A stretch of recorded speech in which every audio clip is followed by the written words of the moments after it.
had somebody very close to me tortured, and she eventually died in front of my eyes. Jessa Dillow Crisp has made a lot of claims, but what I have found is that she has made a few major mistakes that nearly got her caught. She realized that she best not repeat these specific claims, or she would be revealed as the imposter that she really is. This is one of them. The claim that she witnessed a murder has to be a dead giveaway, pardon the pun. If Jessa had witnessed someone being tortured and murdered, and it was someone close to her, she should be able to name the person, the place, a date, who was involved, and circumstances, as well as provide law enforcement with other details that would help them catch the murderer or murderers. But she doesn't even provide the name of the victim. There is no evidence of anyone being murdered at all in her presence. There's not a police report, no crime scene, no body, no missing person she would name. Who she witnessed as a victim? Nothing. She made this claim at a rally at the Capitol in Denver, Colorado on February 19, 2015. What this means is she was still rather new at her public career of deception. She started off her public deceptions around 2014 or so and had just begun to do speaking engagements. Her inexperience in lying publicly caused her not to realize there would be more questions about this kind of claim because usually she was not asked for details. In private, people don't ask questions because it's awkward and seems intrusive to ask questions when someone makes the horrific claims of abuse she had been making for several years at this point.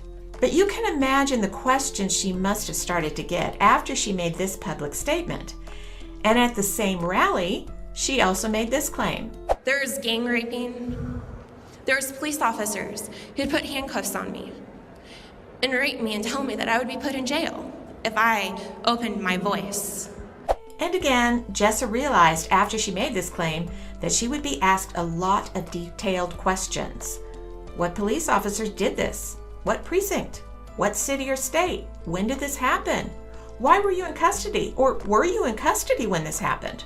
Jessa cannot answer any of these questions without being caught. And she realized that once she had already made the statement. But it was filmed by a news crew, so she can't take it back now. These are two very huge claims. She witnessed the torture and murder of someone very close to her, and police officers handcuffed, raped, and threatened her. Those are very dramatic claims that, if true, could be corroborated with a thorough investigation. Yet, after this one time in 2015, you never hear her make those two claims again. Never.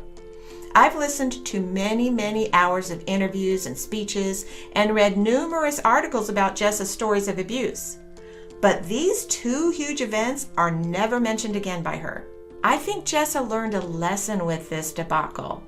She figured she needs to be much more careful when fabricating stories.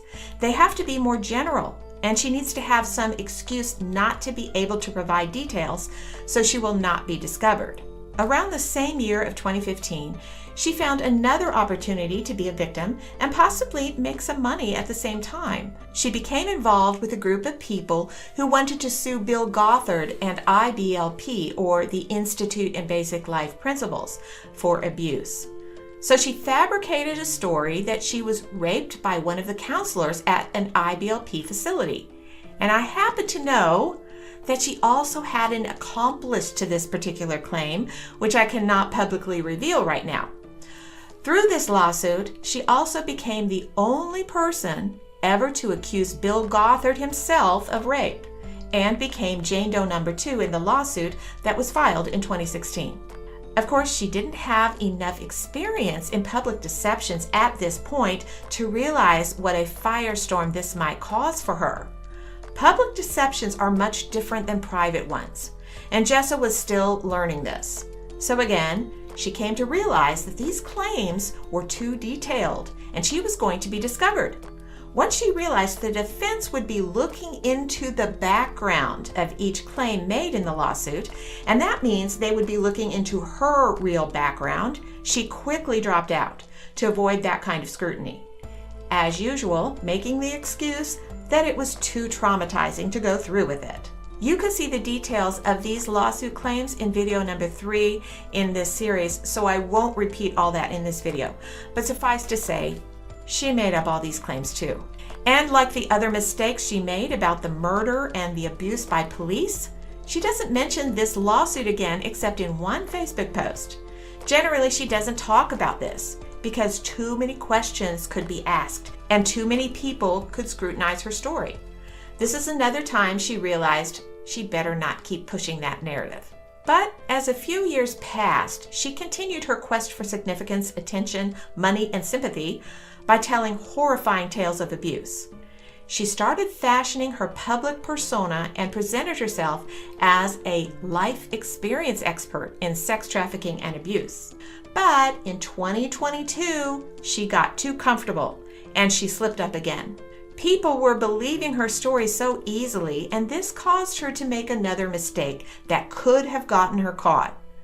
She did an interview with People magazine, and when she did, she made up a new claim. Having never mentioned this before, Jessa claimed she was sex trafficked out of the Indianapolis Training Center, which was a youth facility sponsored by the Institute in Basic Life Principles. She tried to be careful with this claim by not actually naming the facility in the interview and didn't think anyone would recognize or check into her story about this. But I did. And it's another example of her deceiving and trying to embellish her stories with details that can cause her to be discovered. She said she was dropped off there at age 17 to be labor trafficked by day and sex trafficked by night. Of course, this claim wasn't mentioned at all in the 2016 lawsuit where the group she was involved with was actually suing that exact organization. And yet, while suing them, she left out the huge piece of information that she was sex trafficked out of one of their facilities. I think clearly she was hoping no one would put 2 and 2 together. Just as with the other allegations that could easily be debunked with the least amount of investigation, Jessa realized that claiming she was trafficked out of any specific place could spell disaster. So she never makes this claim again in any other speeches, interviews, or articles. The only time you will find this allegation is in the People magazine article online. In fact, you will find that she never mentions any of the specific places she says was on a circuit that she was sex trafficked to and from by her parents until age 21. It looks like there will be 10 videos in this series, so next time we will look at extremes. Extreme stories, and why Jessa has to tell such extreme stories in order to fulfill one of her ultimate goals. We will talk about that next time. Please remember to like, share, and comment below. Your interaction in this way helps to spread these videos to more people. Thanks for watching, and I hope to see you here next time.